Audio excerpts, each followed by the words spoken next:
Hey, how's it going? Welcome to another video. Sorry if my voice is a little scraggly, I literally just woke up, but if you had asked me before today, what kind of Atlas announcements are you expecting in February? A couple of my guesses would have been, some SMT5 DLC announcement seems pretty likely, we're still waiting on the February Persona 25th anniversary thing. Probably one of those two, but what I would have never guessed in my wildest dreams ever is something having to do with Devil Summoner Soul Hackers. So for those of you who don't know, Devil Summoner Soul Hackers is a game in the Megami Tensei series, which was released on the Sega Saturn and the PlayStation. I think it was back in 1997. And it was one of those games that we just never had for the longest time until it got a remake on the 3DS in 2013. And that's how we were finally able to play it. And Soul Hackers is really good. If you like the kind of retro sort of Megami Tensei games, if you like dungeon crawling, it's more character focused compared to some other games in the series, and it has a really good cyberpunk kind of very 90s aesthetic. It's a game that I like a lot, but last night,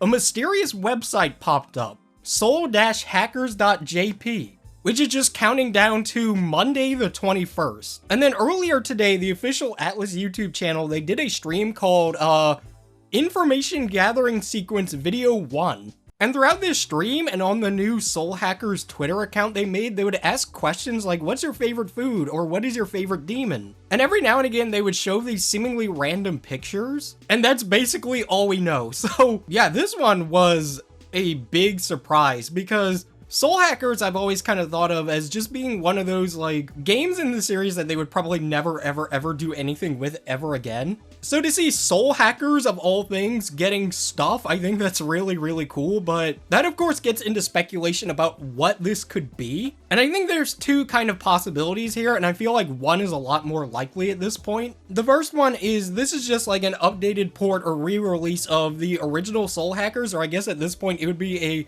port of the 3DS port. One reason why I think this is pretty likely is because pretty much all of the Atlas 3DS games are only on the 3DS. Not counting previous versions of those games, obviously Devil Survivor, the original, is on DS, Overclocked is on 3DS. But stuff like SMT4 and 4 Apocalypse are only on 3DS, the Persona Q games are only on 3DS. For English speakers, Soul Hackers is only on 3DS, so assuming they are gonna start moving over some of these games to other systems, why not start with Soul Hackers?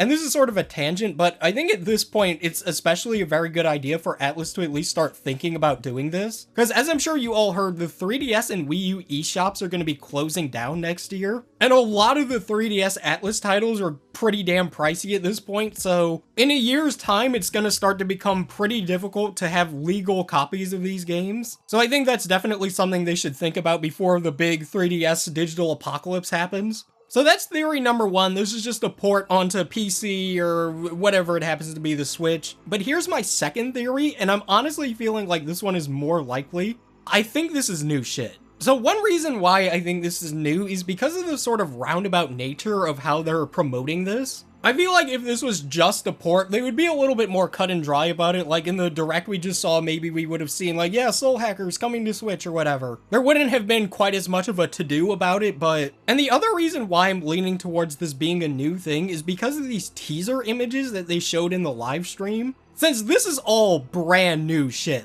this was not stuff that was ever in the original Soul Hackers. It's kind of hard to make a lot of this stuff out, but these are definitely 3D models. And even though Soul Hackers had a couple of 3D environments and models and stuff, the majority of it was sprite-based. And none of this stuff ever appeared in the original Soul Hackers. There was never a close-up of a slice of pizza. There was never a close-up of a guy holding a bottle of whiskey or whatever. This is new shit. So if we assume that these are screenshots from the game, then this stuff is new. And another thing that kind of leads me to assume that this is either a sequel or a follow-up or something is just what they're saying in the tweets. And throughout the tweets, they keep mentioning something called Ion, and Ion was never anything that was mentioned in Soul Hackers at all. For example, the first tweet goes, "Nice to meet you, we are Ion." And then in the second tweet, it goes, "Ion has predicted the end of the human race." So that's another thing that I think kind of points to the idea that this is new stuff because there was never any Ion in the original Soul Hacker, so That seems to me like they're teasing story elements. But yeah, beyond that, we really don't have a whole lot to go off of. Like, the next sort of live stream or announcement or whatever is on Monday the 21st. So we'll just have to wait and see. I'm still leaning towards this being a new thing of some kind, but I could be wrong. You can never quite tell with Atlas. They are very, very goofy and hokey. But yeah, that's what I'm currently leaning towards. But yeah, that has been the video. Thank you all so much for watching, and especially a big thank you to my channel members. This is pretty exciting, man. Like, of all things, Soul Hackers is getting something, and that's pretty cool. We'll just have to wait until Monday, I guess. But yeah, I'll see you guys next time.